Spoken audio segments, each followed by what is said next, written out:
What's up, guys? Renasant here. Welcome back to the channel. We are right where we left off in Sin's Fortress, using a little bit different gear. Got the Black Knight sword with the thief mask, the wanderer's coat, the crimson gloves, and the firekeeper's blood-stained skirt. So yeah, I mentioned in the previous episode, this is the stone ball trap, and we actually want to do a couple things with it. So you can actually push this lever here, lever, I don't really know which. I'm gonna say lever. We want to push it all the way until we get it going down this long downward pathway right here. And so you may have noticed it just destroyed that wall. That's exactly what we wanted.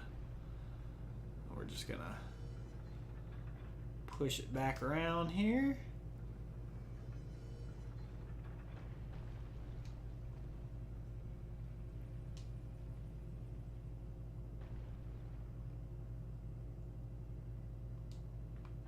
Does not open from this side. It's fine. And we're just kind of exploring around Sin's Fortress. You'll notice this elevator right here. Now you don't want to get on it immediately, because as you see the blood spatter on there and those spikes up there, that's what will happen to you. Alright, so this room, interesting room. This is actually going to be our first encounter. Let me make sure, is this? Yeah, I'll have this up very loud.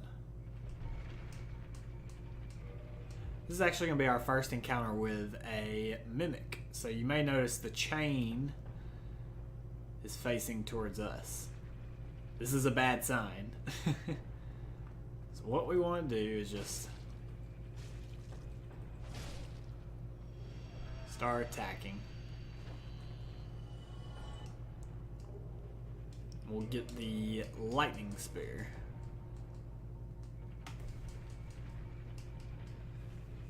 So it's a standard spear. Yeah, so see, same. I forgot about this. It's actually the same description as the regular spear. Difference is it's been infused with lightning. So pretty strong, honestly. For those of you who are not really familiar with infusions, I'll go over more once we unlock the ability to infuse weapons.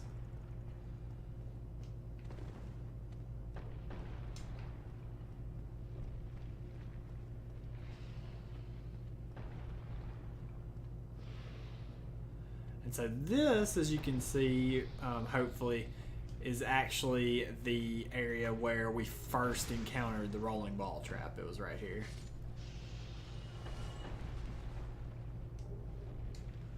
Just want to come down here and get that soul item.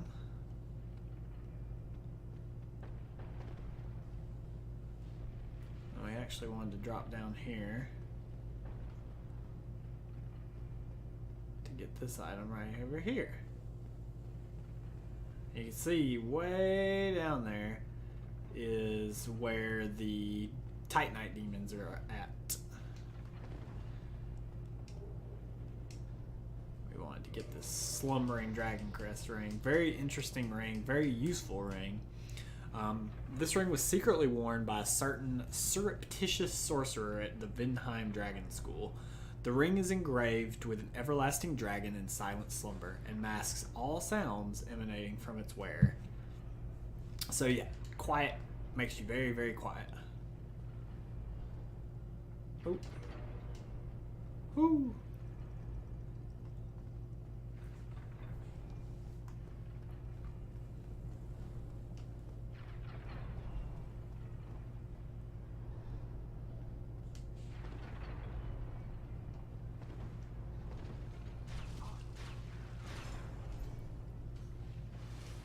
I'd already triggered that trap.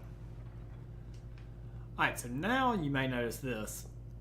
This is when we sent that boulder down there, we saw where it destroyed this. Now, you'll notice I can open these. That's because I have the master key. If you don't have the master key, you will not be able to open these. Okay? So you do need the master key. Even having the master key, though, you'll notice nothing happens when I stand in them, right?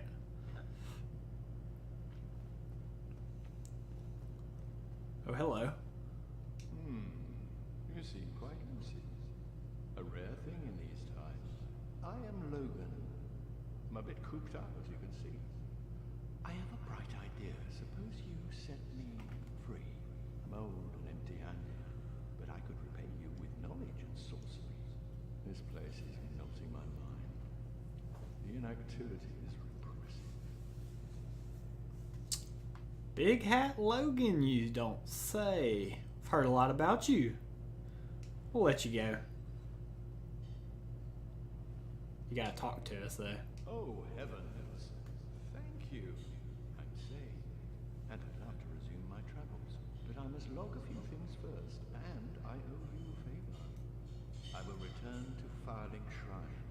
Speak with me there, so that I may impart my sorcery. Oh, hello. I'll be along later. Whoa, I'll be just fine, young man. So not a lot of lore with Logan. One thing to note, of course, like I mentioned a second ago, the only reason we could free him right now is because we have the master key. If you do not pick the master key as your starting item, you will not be able to free him yet. That is a good point to make, because you will have to come back down to this area at a later date. Although not too much later. In this episode, we'll probably be back down here. But for now, there's only one more thing we need to do before we proceed in the area, I believe.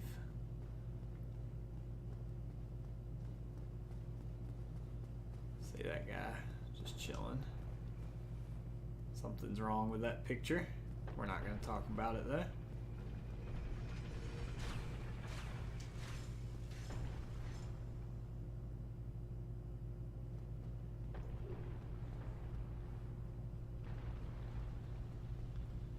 Okay, so we actually want the rock, the boulder, to be coming back down this way this time.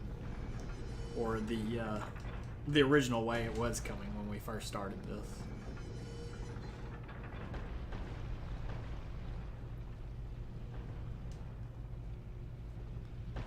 And basically we just want to wait for it and boing. We just want to kind of follow it here.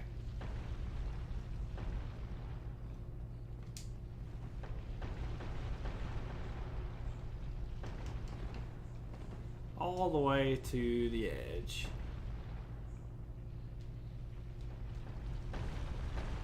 And you can see it's actually filling up this hole in the ground here.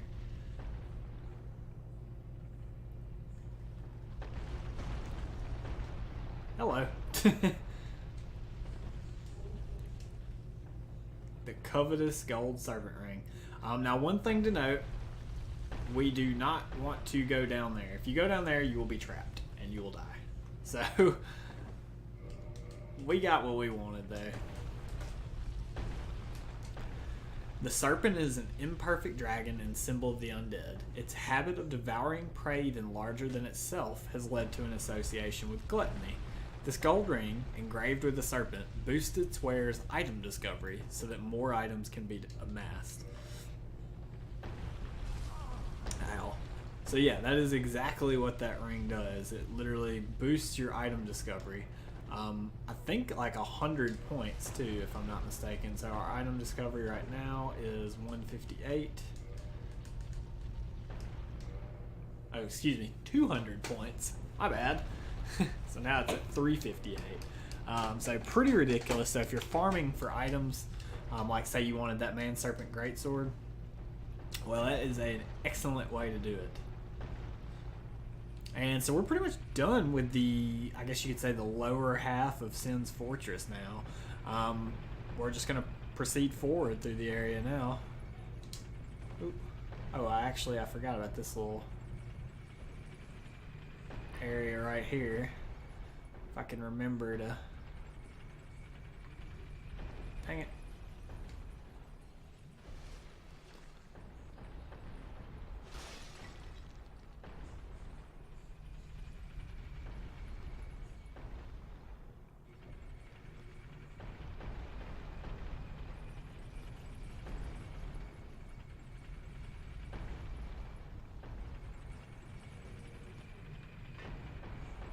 See if I can get through there.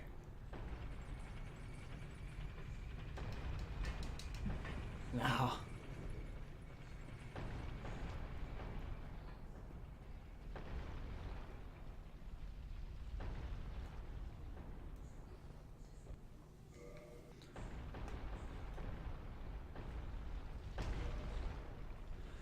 So we just need to, there's one more little area though that we haven't quite gone through, I don't think.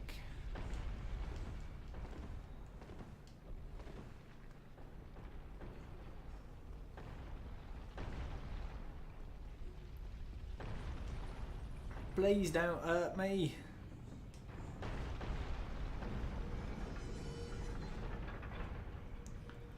I haven't opened those doors yet.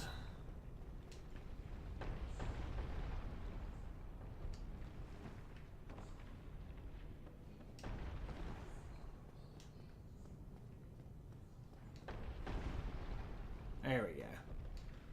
That's what we're looking for. The Black Sorcerer stuff and the Hush Sorcery. So, Black Sorcerer. Cloak worn by the secret sorcerers at the Vinheim Dragon School. They secretly work with sound-based spells and never reveal themselves. So that kind of lends credence to the Slumbering Dragon Crest ring we found. And obviously to the spell here, Hush. Certain surreptitious sorcerer at Vinheim Dragon School masks all noise of the casters, similar to the ring. Effectively, Vinheim is controlled by the Dragon School, and it is no wonder that the town has its share of dark secrets. Cool, cool, cool. There we go. That's how we get through there.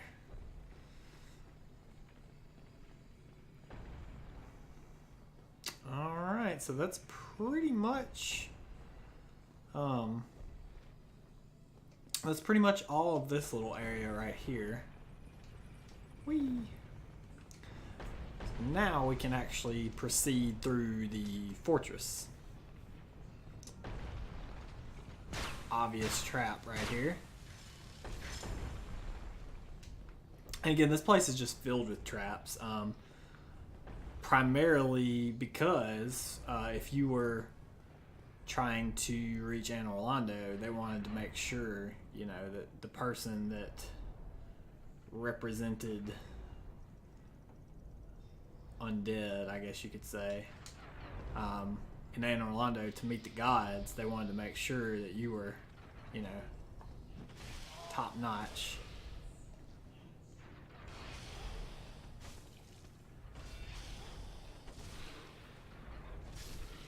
There we go. Kill that little fatty. So one thing here, this elevator,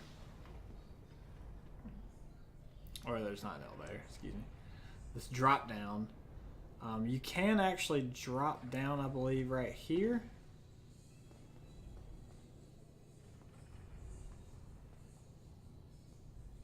And it'll just put you back.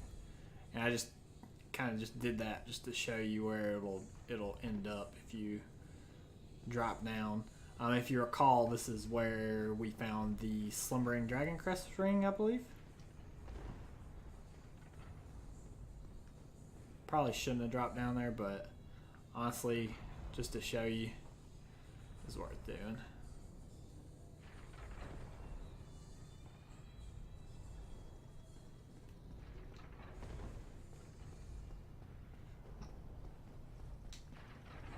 Regardless, it's not a long way back.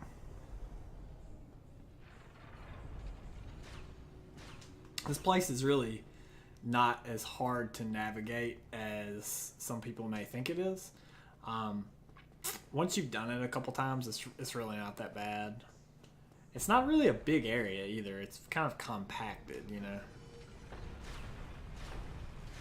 Which, I mean, it makes sense. Kind of has to be.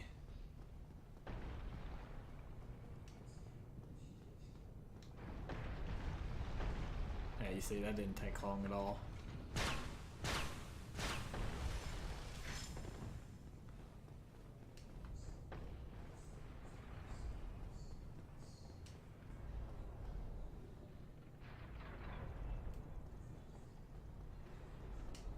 Patience will win that battle right there.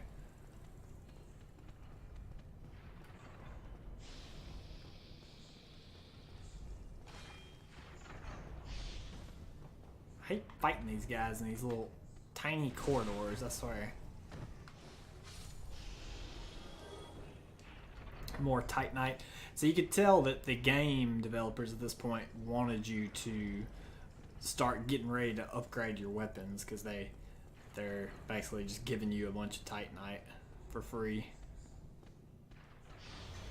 Oh, good hit, champ. Good try at least. Buckwheat.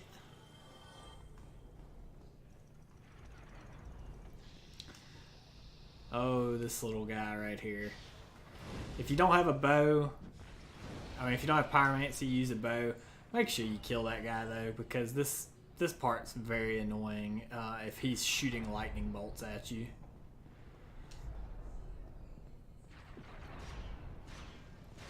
Another old school trap.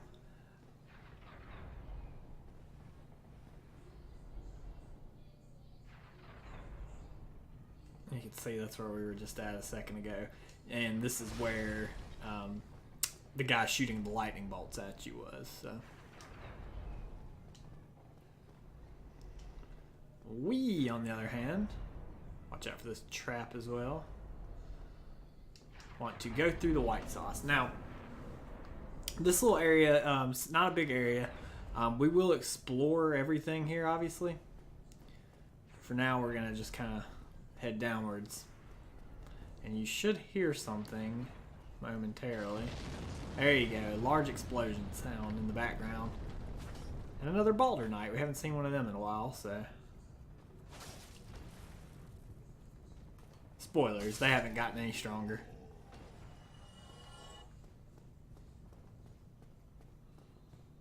Should be one more, yeah.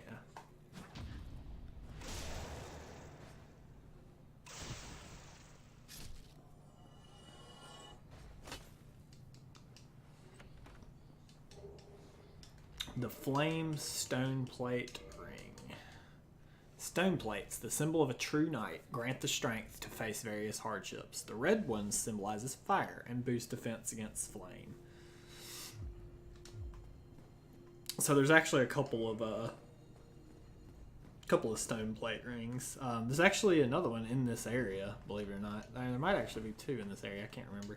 Like besides that one, so 3 total. But we'll get to that. We're just gonna continue up here. One thing you want to note is this guy.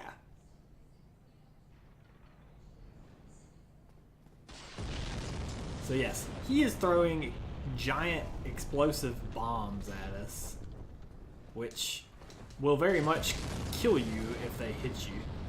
Luckily, we have a bonfire right here. So many new players probably missed this. You just simply drop down and bam. And good thing we have 2 humanities too, because I definitely want to reverse hauling and then kindle this.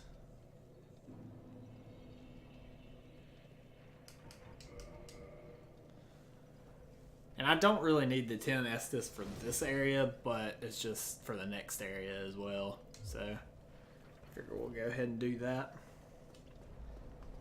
And then you may wonder, well, how do we get back? This literally drops us right back there. So This guy is actually the guy that is dropping the giant boulders down into the trap. As you can see, you can kill him.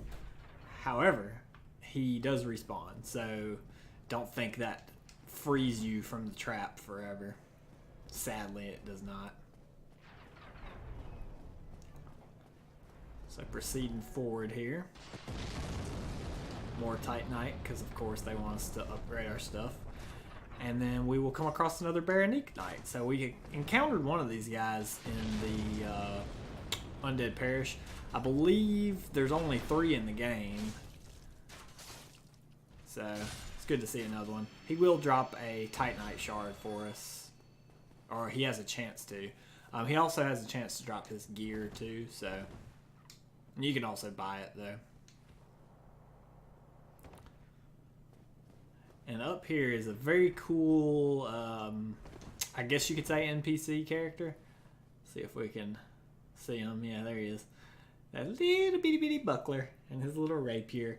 This is Ricard. Good one. Now the thing about Ricard is he can parry you, so you have to kill him really quickly because he will use that shield effectively and parry the crap out of you. Once he's dead, you can get his rapier. Which actually, I mean, we'll probably use at some point because it's actually like one of the more entertaining weapons to use. It's definitely not strong, but it can be with the right amount of dex, I guess. A rapier with intricate decorations, chosen weapon of the infamous undead Prince Ricard. Ricard's exploits are told in a monomyth. He was born into royalty, but wandered the lands in a fateful, ill-conceived journey. He became undead and disappeared up north. Not only did he become undead, he became hollow. So, you'll see both of these chests are good to open. Divine Blessing and Rare Ring of Sacrifice. 2 new items. So, we have had a Ring of Sacrifice, I believe, but not a rare Ring of Sacrifice.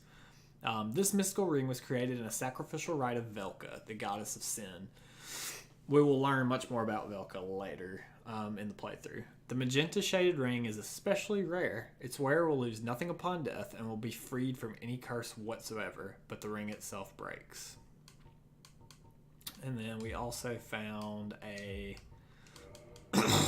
Divine Blessing, I believe. Holy water from Goddess Guinevere. Fully restores HP and undo irregularities. The Goddess of Sunlight Guinevere, daughter of the Great Lord of Sunlight Gwyn, is cherished by all as the symbol of bounty and fertility. So Goddess of Sunlight Guinevere. She is the one and only daughter of Lord Gwyn. We will learn a lot more about that. Let me just take in this nasty vista right here. Such a cool like vista right here. You can see that is actually the giant that opened the doors to Sin's Fortress. That is the old church where Andre is chilling at, and that is the new church, where the Bell Gargoyles are, with the undead berg in the backdrop. Look at things to come. And Anne Orlando should be up there.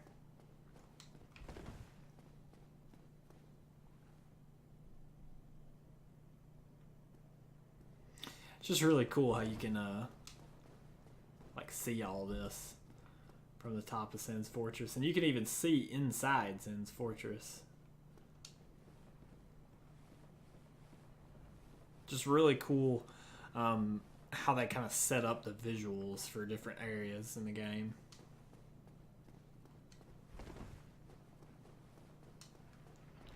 Alright. So for this next part, we do want to make sure we're at full health. Because we're actually going to take a tumble. I might actually first try to jump over here. Oh, I didn't make it. That's fine. Perfectly fine. because we needed this anyway. The sniper crossbow. Let's see if we can read it.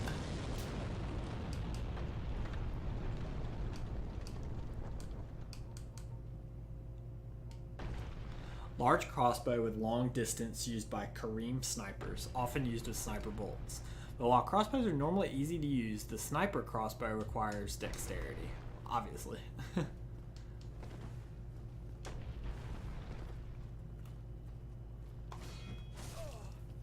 Excuse me. You will pay for your insolence. Now we can just do this. Because we're just going right back up anyway, so.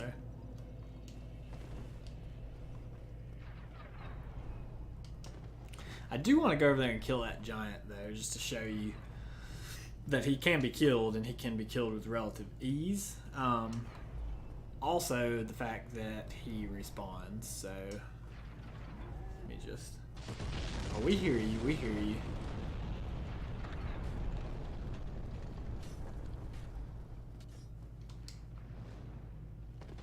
There we go. So he's just chilling. He does get pretty mad when we get over here, though.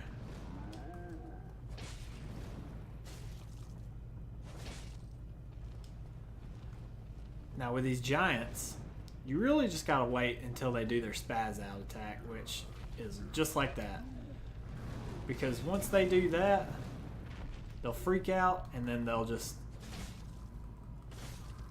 let you kill them, basically.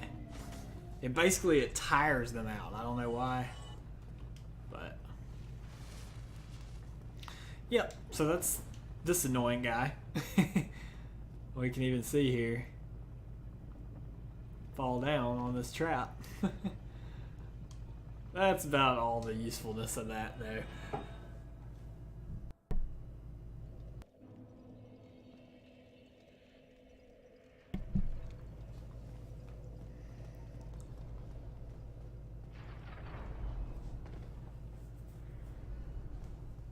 And as you can see, he is back.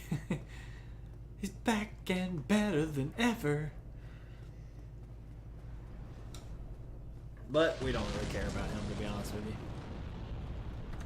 We do, however, want to go over there because there's an interesting NPC over there that we would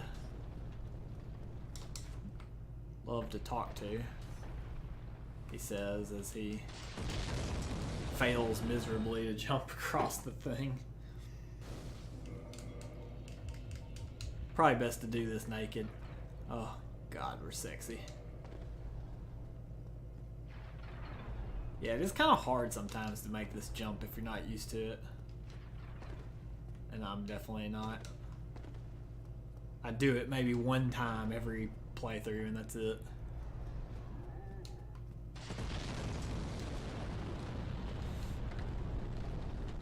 Yeah, we'll get to you, friend. Don't worry.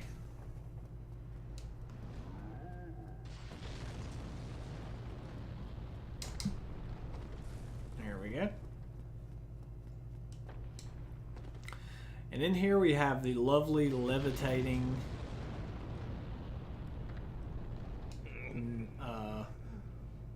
crestfallen merchant. What? Who are you? Ah, another undead, eh? I took on Sen's fortress alone, but I'm no different from those vile creatures. I was driven by conceit. Ah, you think you're different? That you can handle it? Yes, I remember that feeling. For I was the same. So, let me help you out. With your soul searching. There's nothing more to say. I'm finished. We're both on the brink, you see. End of story. You bloody fool. Let me give you a nibble of advice. Don't even consider visiting Anor Londo. Not in your state. For a century they've tried and failed. The Night King Rendell, Black Iron Tarkus, and even Logan himself. You won't stand a chance, you'll be eaten alive. But go along if you wish. If only to deepen your despair. So the Night King Rendell, Black Iron Tarkus, and Big Hat Logan all failed Let me give you a don't even for a second I'd keep in Anne Orlando, huh? It's interesting. He sells some black fire bombs, some green blossoms. Very important, these two. He sells green titanite and large titanite shards. That is very, very important. He does sell the great sword, great axe, balder shield, and tower shield. And this guy actually sells feather arrows, which are red feather arrows of the Lord's Hunters. Their long range makes them effective for sniping. Very, very useful. So he sells the steel set, which is what the Baronique Knights wear. As you can see, countless knights of Baronique, once extolled as the mightiest of mighty, became undead and ventured to Lordran. But their journey was for naught, as they went hollow and became a threat to all undead, and also the Balder stuff. Interestingly enough, though, he also sells this Katarina armor, so we could look like Siegmeyer if we want. Knights of Katarina. It's often ridiculed for its onion-like shape, infuriating the proud knights, but the masterfully forged curved design makes it very effective for parrying. I don't know about all that. Yeah, so there's two more stone plate rings here, the Spell Stone Plate and the Thunderstone Plate.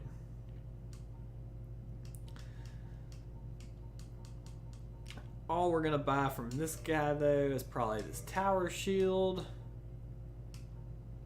and a Great Axe. And I guess we can buy a Balder Shield and a Great Sword as well. Go along, try and make something of yourself, but nothing will come. Yeah. You're super depressing. We get it. We can go down this infinitely long... This is risky. I wouldn't... Yeah, as I say, I wouldn't recommend doing that. Oh, hello.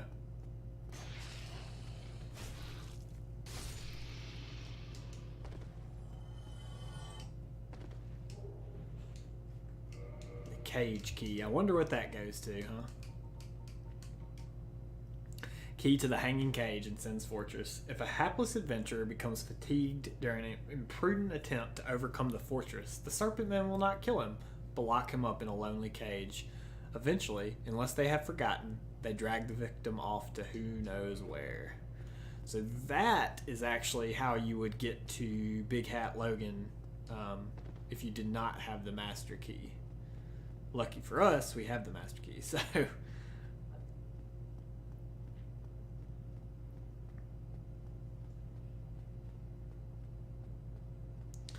And there's just a couple more things we want to do before we fight the boss. First of all, we want to try to make this jump again. And we did, thank God. So I don't look like a fool.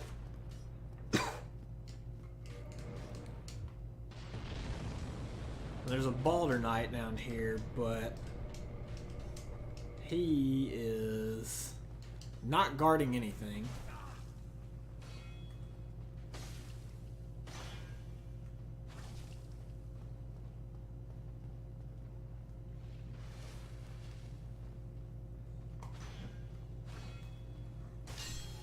In fact, he's just chilling. Excuse me. Yeah, I don't really know why they put him over here.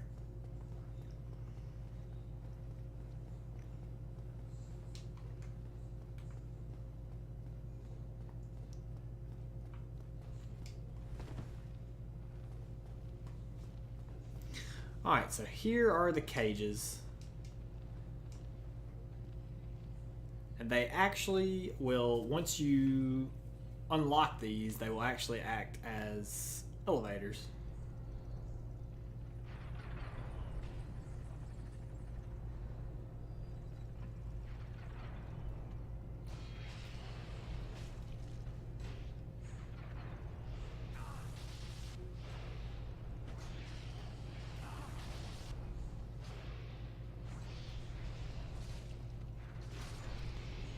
Please stop shooting me, whoever you are.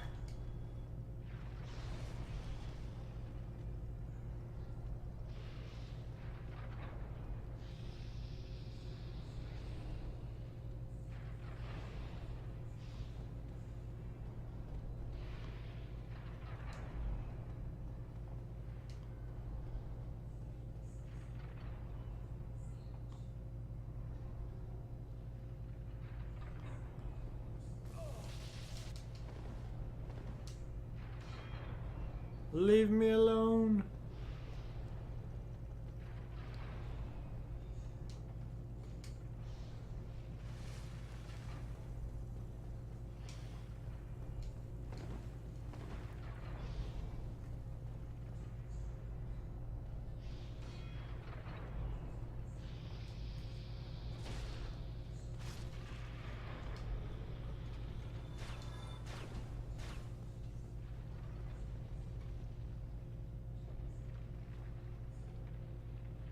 Sadly, we need to go back through here.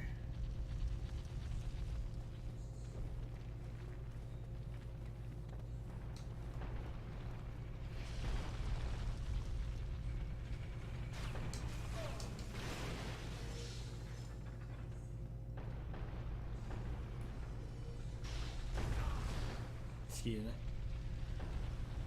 Don't think that should have hit us, but whatever.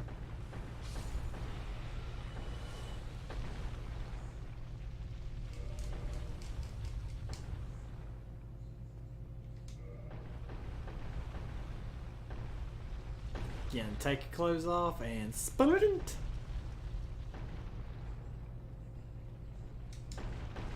Too slow.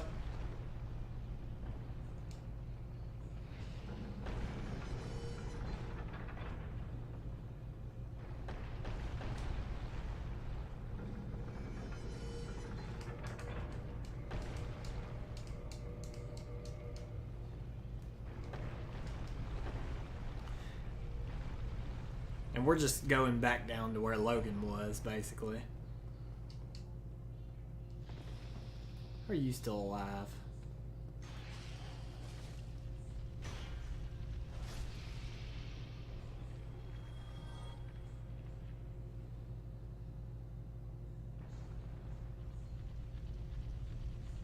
Mm-hmm.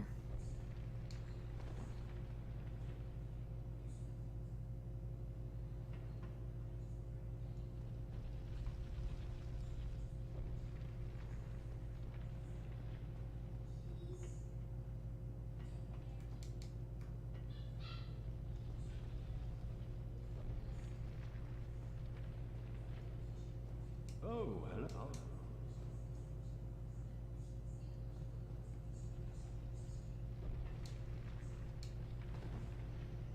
I thought one of these was an elevator, but it appears I'm mistaken.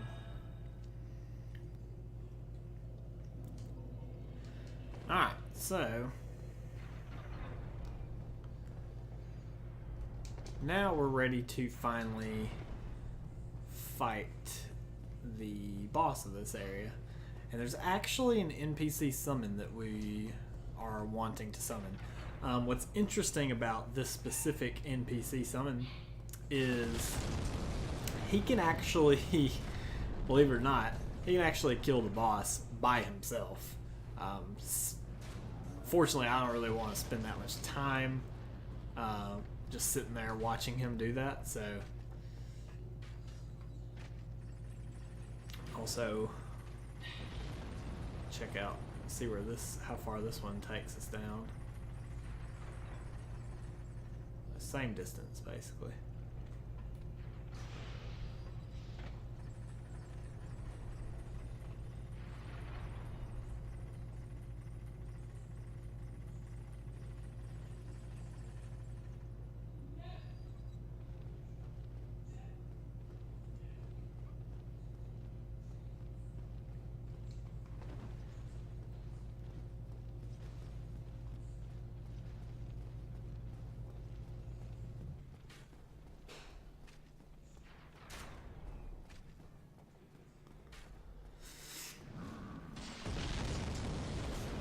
So, got a little Balder Knight right here.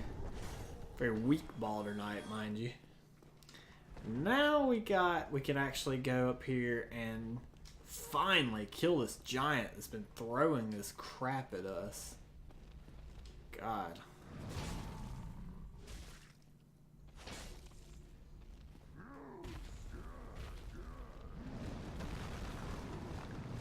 Big baby. Give us a good drop. Titanite chunk. Heck yes. With his unlimited supply of boulders here.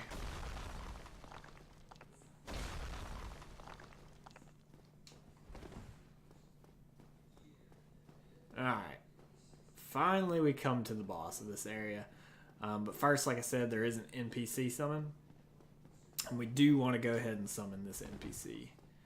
And that would be Black Iron Tarkus. Now, you remember... God, first of all, he's a badass.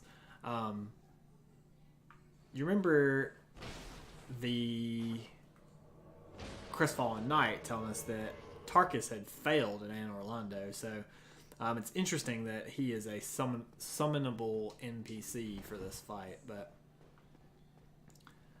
it's kind of cool how you can actually see the boss from right here.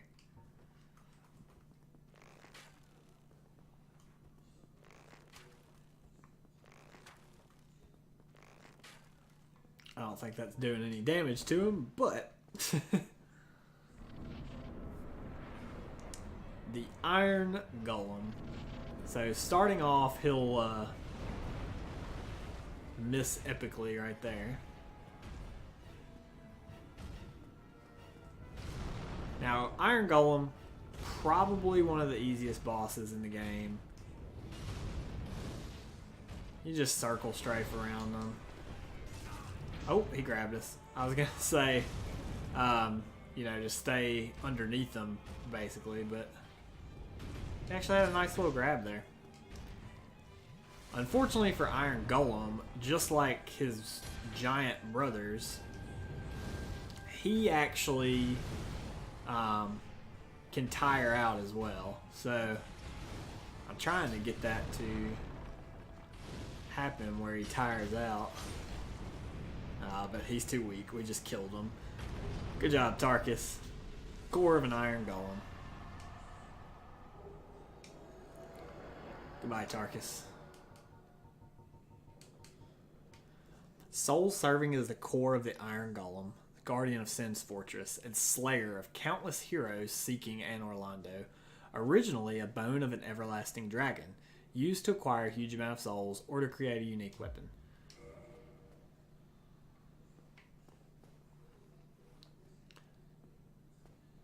Examine the Ring of Light. Well, if you say so.